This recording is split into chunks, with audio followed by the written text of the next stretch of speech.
So the majority of Latin culture, especially in Uruguay, is Catholic. Not practicing Catholic, but baptized Catholic and sometimes married Catholic.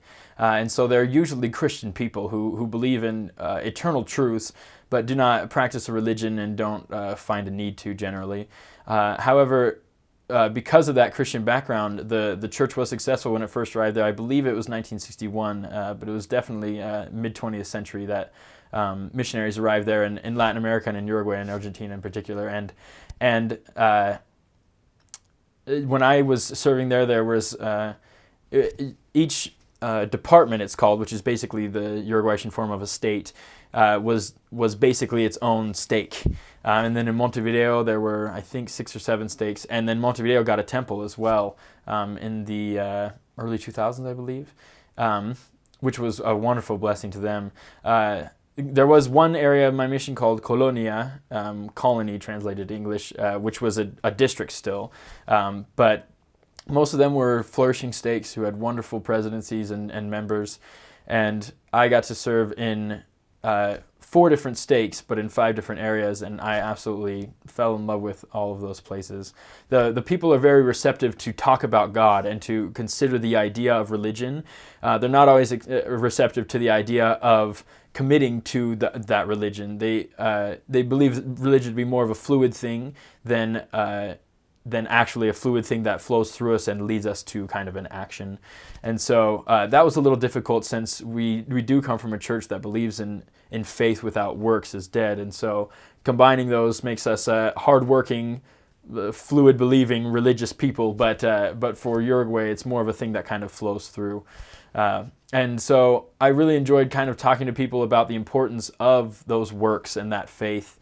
And it was difficult, but very rewarding. So I would definitely focus on strengthening the members through missionary work through members. Towards the end of my mission, I started to get better at spending time with the members in a way that was missionary work. You can go to a house and you can eat lunch for an hour and you can talk for an hour if you want, and you leave, and it can be a very unsuccessful 2 hours spent. But if you go and you have lunch for an hour and you end with a very powerful lesson and you get out quickly, but you still look for an opportunity to help them feel the Spirit and to reach out to others, then that's when I saw the most success. Often we would get members out with us and we would go visit their friends, or we would see who was giving a talk and we would go visit their friends and say, do you want to invite your friends because you're preaching a sermon or whatever they would relate to, and invite them to church. And things like that, working through the members was definitely the most effective way of working, especially in Latino culture where it's very warm and very accepting. And so these kind of, especially white missionaries, are kind of this novelty in Uruguay. But if they can be seen in this Latin culture with people of the culture, and then they can kind of be accepted and kind of break that barrier of that first awkwardness, and that helps really through the members. Also, something that I found to be true is that whenever you improve members doing missionary work, everything improves.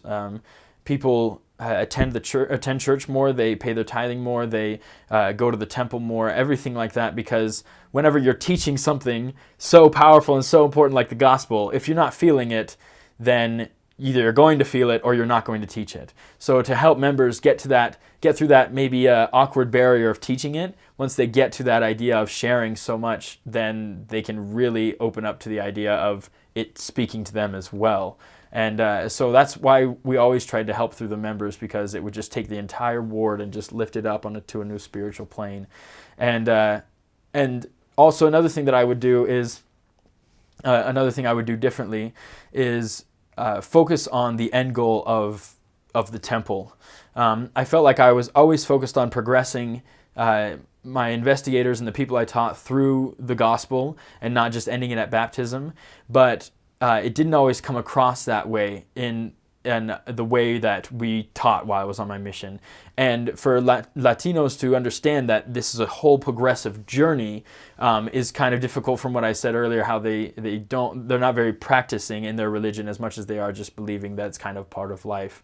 And so to say that there's covenants that we make and steps that we take on and on is a difficult concept, but I would love to have focused more on that, thinking that you'd find the more people prepared if you say, look, these are the goals, these are the steps, this is where we want you to go ultimately. So I think I could have emphasized that a little bit more. So missionary work in Uruguay is difficult in the standpoint that from a transportation standpoint, I don't believe there's any, or there was one bike area that I knew of, but other than that, it's all walking, and so it was a wonderful blessing to be able to see so much of the city that you were in, but at the same time, it was, it's a very taxing mission. I would submit that we walked upwards of 20,000, 25,000 steps per day.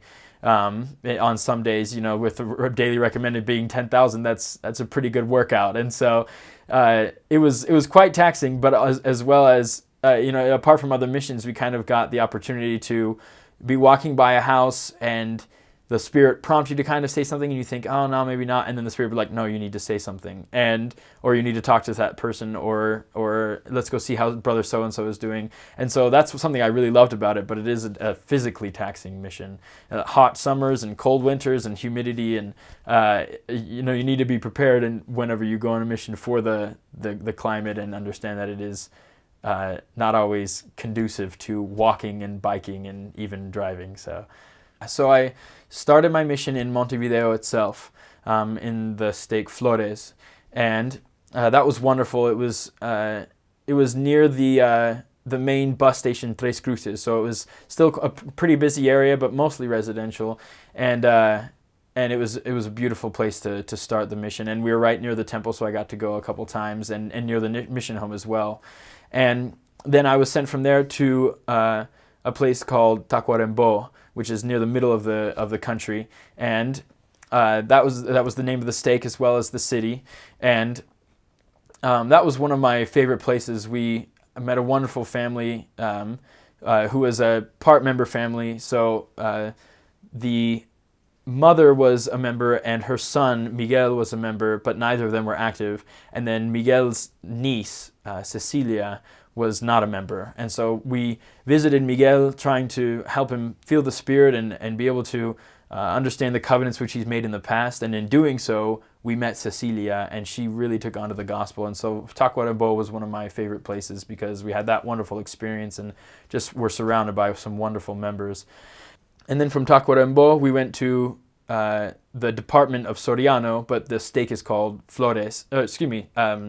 Mercedes. And I was in the city of Mercedes as well.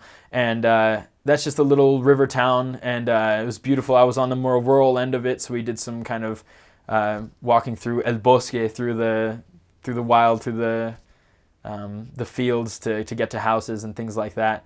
And some great service projects out there as well. And then I was transferred to the north, right on the border of Brazil, in a department called Ribera, which is the name of the city and the name of the stake as well.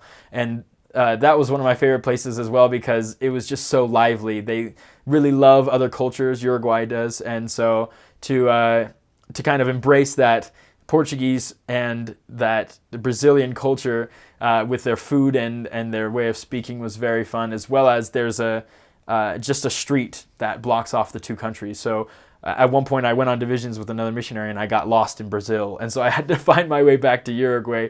And so it was wonderful to have that open border, and the people were just as open. And then my very last area, I was sent for just one transfer back to the stake Mercedes and the department Soriano, and I was in a little town called Dolores.